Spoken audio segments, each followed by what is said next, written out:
Ini dia HoloLens Lyra. Webcam terbaru daripada HoloLens yang boleh shoot sampai 4K.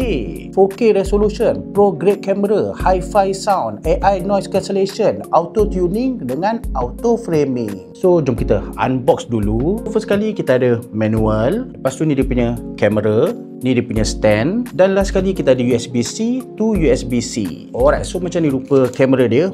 Nampak macam action cam weh.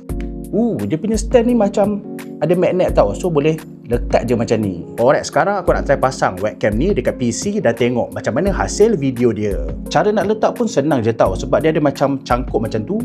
So dah siap. Dan yang ni rupa interface HoloLens Studio. Kita ada preview dekat tengah ni.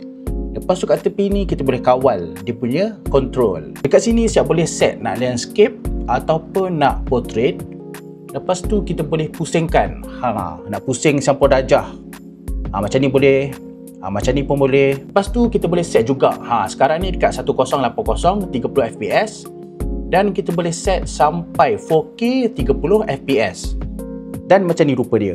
Memang cantik weh dan sharp. Alright, so sekarang kita tengah record video pakai HoloLens Lyra 4K 30 fps. So macam mana kualiti dia?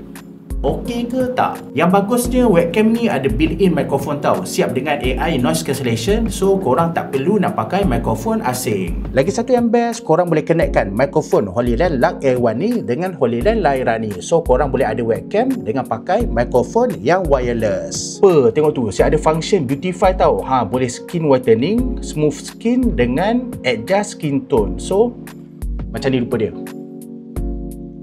Memang nampak licin weh.